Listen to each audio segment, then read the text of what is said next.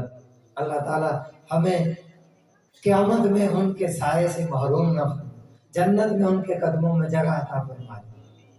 حضور صلی اللہ علیہ وسلم کتنی بڑی نعمت ظاہر ہے، لیکن اللہ تعالیٰ نے جب آپ کو پیدا کیا نا یتیم پیدا کیا. اس میں کیا حکمت ہے؟ آپ کے والد گرامی پہلے ہی دنیا سے جا چکے، ابھی تھوڑی سی عمر تھی والدہ بھی چلی گئی. پھر دادا جان آپ کو یتیم کیوں پیدا کیا؟ تاکہ اس زمانے کے دستور کے مطابق جو دائیاں آتی تھی نا لینے کے لیے بچوں کو دودھ پلانے کے لیے تو وہ لے جاتی تھی. آپ کو یتیم پیدا کیا تو کوئی ایسی پیسوں کی خاطر اس نعمت کو لے جائے اور بعد میں جا کر قدر نہ کرے. اللہ تعالیٰ نے یتیمی کا پردہ ڈال دیا کہ اس کو سمجھ کر لے. اس لیے بی بی حلیمہ کے بارے میں بھی ہم نے سنا ہے کہ انہوں نے حضور پاک صلی اللہ علیہ وسلم سے پہلے کئی سارے گھر دیکھے کہ انہیں کوئی مالدار کا بچہ مل جائے لیکن انہیں نہیں مل. آخر انہوں نے کوئی لے. علماء نے لکھا ہے کہ جو نعمت ہوتی ہے نا اس کو آدمی بامر مجبوری بھی تھام لے، بامر مجبوری بھی پکڑ لے، اللہ تعالیٰ تب بھی بھاگ لگا دے. انہوں نے بامر مجبوری لیا. اب دیکھ لیں بی بی حلیمہ کے نام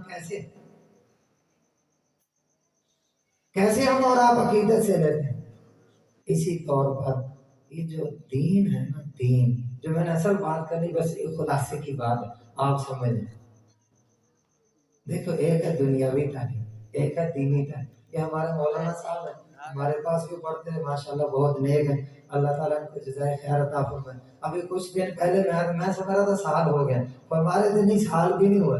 ابھی یہاں ہم نہیں آ کے ہمارے جیسے وکیلوں نے بس ایسے انہوں نے رکھوا لی ہم سے، ورنہ تو ان کی محنت ہے اللہ تعالیٰ قبول فرمائے. لیکن اب کیسے انہوں نے ماشاءاللہ عمارت بھی کھڑی کر دی. تو ایک ہے دینی تعلیم، ایک ہے دنیاوی تعلیم. دینی تعلیم اور دنیاوی تعلیم میں فرق کیا ہے؟ دنیاوی تعلیم آپ شروع میں بچہ جب پہلی پڑھتا نا اس سے پہلے نرسری، اس سے بھی پہلے 3 سال تو پہلے اس کے لیے علیحدہ فیسیں ہوتی ہیں. پھر پہلی شروع سے لے کر آخر تک پیسے لوٹا کے آدمی کچھ حاصل کرتا ہے. لیکن مذہبی تعلیم کیا ہے؟ آپ اپنے بچے اور بچی کو مدرسے میں داخل کروا دیں. ہم نے آپ سے کچھ نہیں لینا، کسی کا دل چاہے دے جائے، کسی کا دل نہیں چاہتا نہ دے. ہمارے دور حضرت تھانوی رحمۃ اللہ علیہ فرماتے تھے کہ اگر لوگوں کا دل چاہتا ہے ہمیں نہ دے، ہم دکان کر لیں گے، ہم کو اور کاروبار کر لیں، لیکن تم سوچنا کہ تمہارے بچوں کا کیا بنے. تو بہرحال ہماری یہ جو دینی تعلیم ہے شروع سے لے، ہمارے مدرسے میں مولانا سلیم صاحب کے سارے بچہ پڑھتا تھا، شاید نہیں یاد ہو، ثاقب رشید اس کا نام. اس کا والد جب وہ لڑکا پہلے دن آیا اس نے داخل کروانے آیا اور جس دن ہم نے اس کے سر پر پکڑی ہے وہ اتنا سا چھوٹا سا تھا، گلونگڑا سا چھوٹے بچے کی طرح جو پڑھنے کے لیے. اور جب وہ فارغ ہو کے گیا تو مولوی صاحب بن گئے. آخری دن اس کے ابا جانا ہے، درمیان میں نہیں اس نے پوچھا کہ میرا بیٹا پڑھ رہا ہے یا نہیں، اسے آپ روٹی دے رہے ہو یا نہیں، کچھ نہیں پوچھا. ہم نے بھی اسے کچھ نہیں. تو دیکھیں دنیاوی تعلیم میں کتنا آپ کا خرچہ آتا ہے اور دینی تعلیم میں کچھ خرچہ نہیں آتا. اس سے لوگ یہ سمجھتے ہیں کہ شاید یہ ناقدری والی چیز ہے، یہ کوئی قیمتی چیز ہے. میں نے کہا جو پہلے دستور بتایا نا اللہ تعالیٰ کا قانون ہے، اللہ تعالیٰ کا دستور ہے. جو چیز جتنی زیادہ اہم ہوتی ہے اللہ تعالیٰ عام کر دے.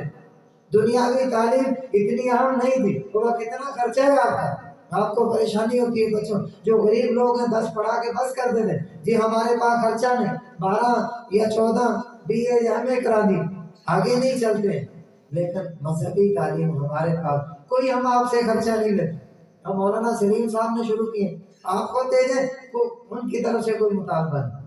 تو یہ عام ہونا اس بات کی علامت نہیں ہے کہ یہ قدر والی چیز ہے، یہ اس کے قدر ہونے کی علامت. اس لیے کہ انسان کی بنیادی ضرورت کی ہدایت، دین اور مذہب انسان کی بنیادی ضرورت ہے. اس لیے اللہ تعالیٰ نے اسے عام کر دیے اور گھر گھر میں آپ کو ہر مسجد میں آپ کو دین بتانے والے مل جائیں گے، تاکہ کل کو کوئی یہ نہ کہہ سکے جی ہمارے پاس ہمیں تو بتانے والا نہیں ہے، ہمیں تو کسی نے سیدھی بات ہی نہیں.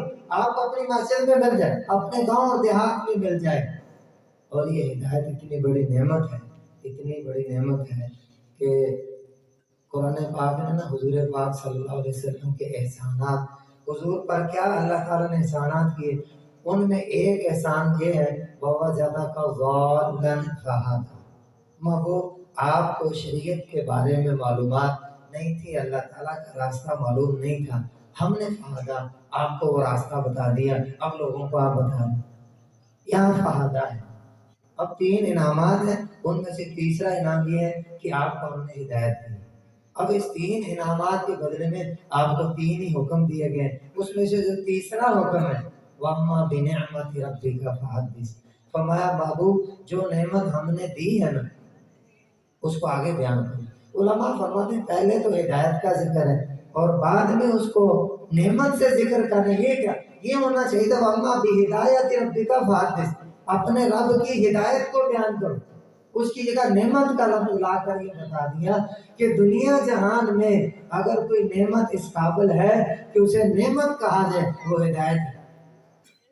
اس لیے مجھے اور آپ کو جو اللہ تعالیٰ نے دین اسلام کی ہدایت عطا فرمائی یہ بہت بڑی نعمت، اور یہ ہدایت کہاں سے ملتی ہے؟ یہ مدارس سے ملتی ہے، یہ مدارس سے ملتی ہے۔ آپ کو پتہ ہے جو جتنا زیادہ اہم چیز ہوتی ہے نا اس کی حفاظت کرنے والے بھی ہم ہو جاتے ہیں۔ ایک کاغذ ہے نا، کاغذ عام ہے، یہ دیکھو ادھر پڑا ہوا ہے، ابھی اٹھا کے باہر پھینک دیں گے، لیکن یہاں ایک کاغذ ہے قرآن پاک ہے، آپ پڑا ہوا ہے، کہیں نیچے گر جائے کوئی نیچے رہنے دے گا؟ ہم اٹھائیں گے، چومیں گے، آنکھوں پہ لگائیں گے، اونچی جگہ رکھ دیں گے۔ کیوں قدر کی ہم نے؟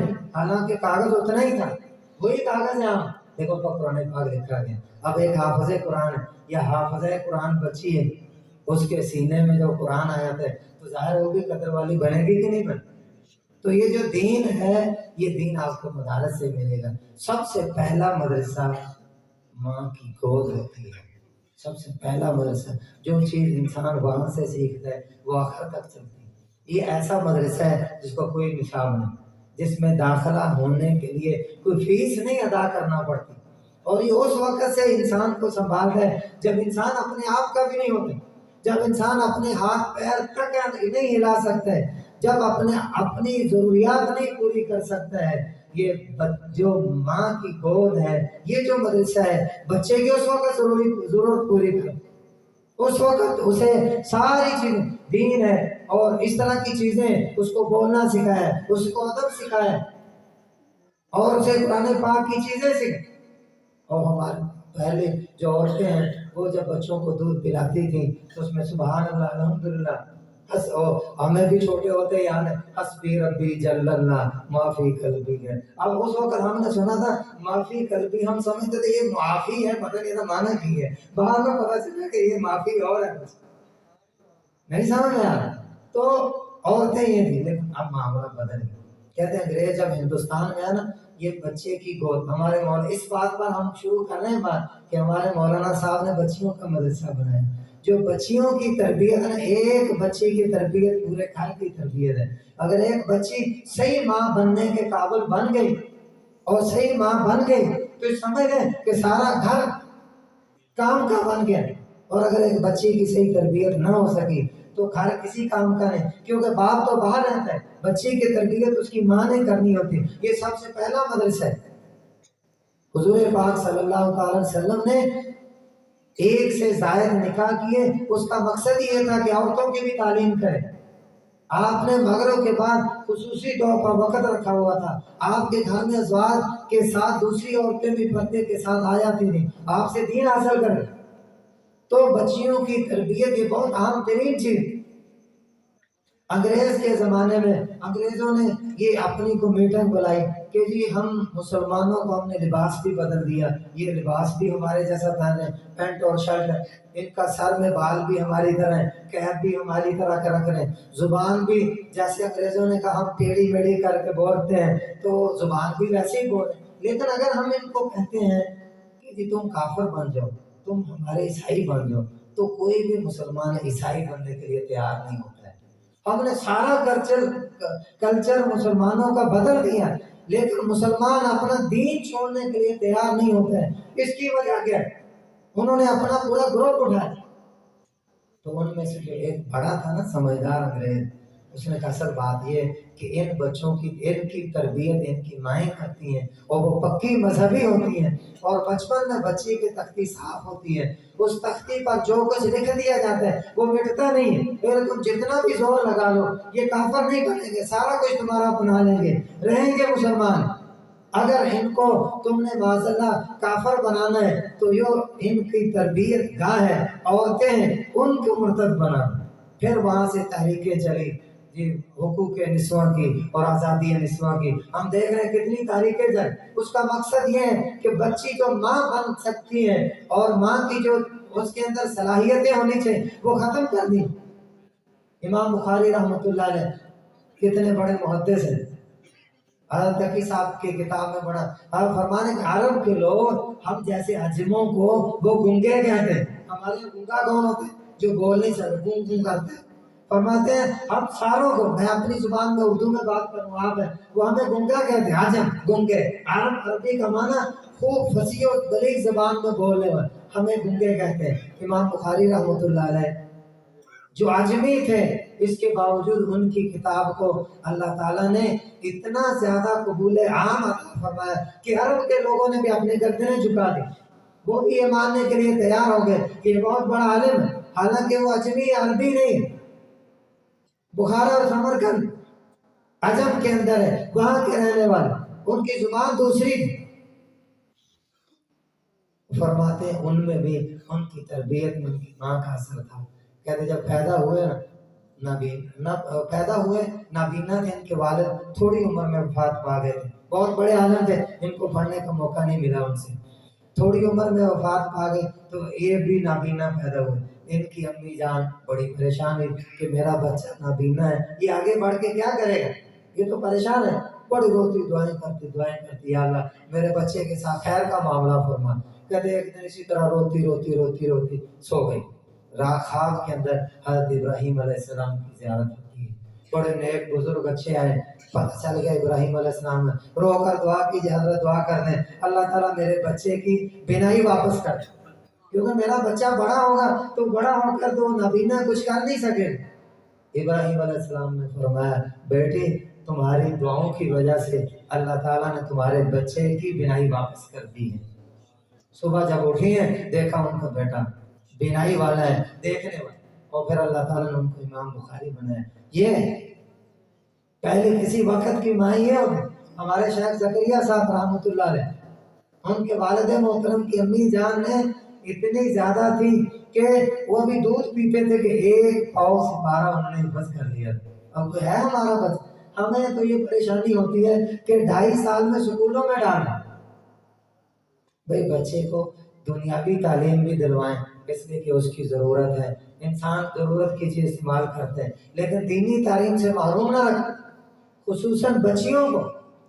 بچیوں نے اسلام میں بڑی، خود میں آج ہی دیکھ رہا تھا حضور پاک صلی اللہ علیہ وسلم نے فرمایا میرا آدھا دین سارے صحابہ کرام سے اور آدھا دین عائشہ سے حاصل ہوا۔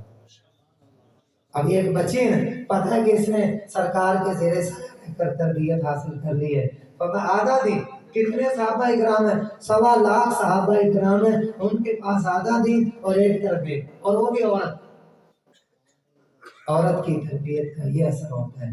تو ہمارے مولانا صاحب نے یہ چند باتیں میں نے ٹوٹی پھوٹی کر دی ہیں، اور مولانا حبیب الرحمان زیاد صاحب، اصل تو بیان حضرت کا شروع ہوگا تو آپ حضرات ان کا بیان سنیں۔ ہمارے جو مولانا صاحب ہیں انہوں نے یہ بوٹا آپ کے علاقے میں لگایا ہے، آپ کم از کم ان کے لیے دعا کریں، جیسے پڑھ رہے تھے نا کن عالما او متعلما او مستمعا او محب، کہ عالم بن جائے، اگر عالم نہیں بن سکتے ہو تو متعلم بن جاؤ، متعلم نہیں بن سکتے ہو تو ان کو سننے والے ہی بن، سننے والے نہیں تو کم کم محبت رو۔ دیکھو سرکار نے یہ نہیں کہا کہ ان کو پیسے دو، اگر کوئی دیتا ہے مہربانی، نہیں دیتا ہے تب بھی کوئی محبت رکھنی کہ نیک لوگوں سے محبت آپ کو فائدہ دے گی، ولا تکن خامسا، نفرت نہیں کرنی۔ کتنے سارے لوگ ہیں نیک لوگوں سے وہ کہتے ہیں جی اللہ واسطے کا بیر ہے، تو بے شک یہ جو نیک لوگوں سے بیر ہے یہ اللہ واسطے کا نہیں، یہ شیطان واسطے۔ یہ علماء کرام ہوتے ہیں نا یہ اولیاء الزام بڑے ہوتے ہیں. امام مالک رحمۃ اللہ علیہ کی چھوٹی سی بات آپ کو بتا کر بات ختم کر دیں. امام مالک رحمۃ اللہ، علماء کرام کی کتنی قدر ہے اللہ تبارک و تعالیٰ کے. امام مالک رحمۃ اللہ علیہ، 4 امام ہیں نا، امام ابو حنیفہ رحمۃ اللہ علیہ، امام مالک رحمۃ اللہ علیہ، امام شافعی رحمۃ اللہ علیہ، امام احمد بن حنبل، 4 بڑے امام. امام مالک ان میں بڑے امام. وہ جب ان کا آخری وقت ہے، 300 علماء کرام ان کے وہ ساتھ بیٹھے ہوئے، ان کا یعنی وفات کے قریب لوگ آ جاتے، جمع ہو جاتے ہیں علماء کرام کے پاس. تو علماء کرام نے پوچھا حضرت آپ کا کیا حال ہے؟ فرمایا میں بہت خوش ہوں، اور فرمایا میں اولیاء کی صحبت سے بڑا خوش ہوں. تو لوگ بڑے متوجہ.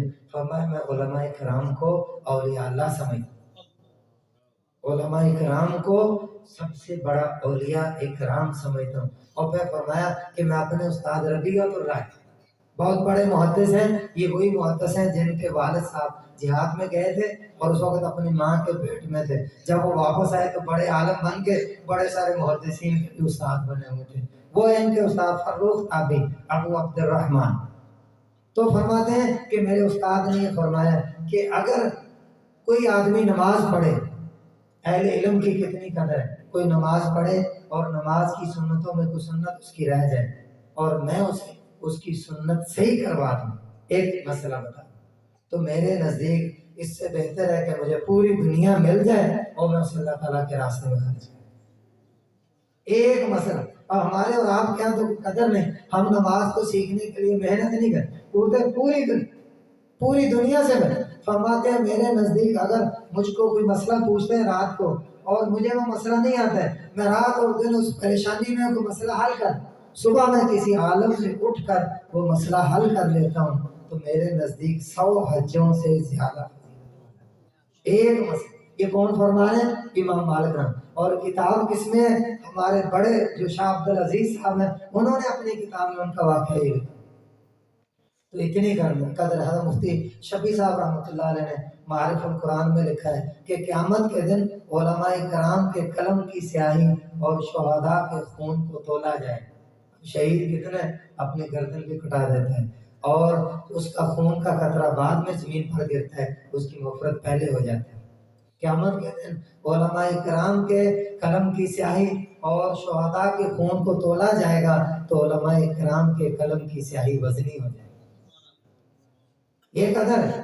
تو جو مولانا صاحب نے حدیث پڑھی ہے، ہمیں اور آپ کو دل میں بٹھا لینا چاہیے کہ عالم بننے کی کوشش کرنی چاہیے. خود نہیں تو اپنے بچے اور بچی کو بنائیں، یا متعلم بنیں، یا ان سے محبت رکھیں، ان کو سننے والے بنیں، ان سے نفرت نہ کریں. اللہ تبارک و تعالیٰ سے دعا ہے کہ مولانا صاحب نے یہ جو یہاں بوٹا لگایا ہے، اللہ تعالیٰ اس کو اور زیادہ اس کی خوشبو کو 4 دانگے عالم میں پھیلا دے اور ان کو اخلاص کے ساتھ مزید کام کرنے کی توفیق عطا فرما دے اور ان کی جو ضروریات ہیں اپنے خزانہ غیب سے پوری فرما دیں. آخر دعوانا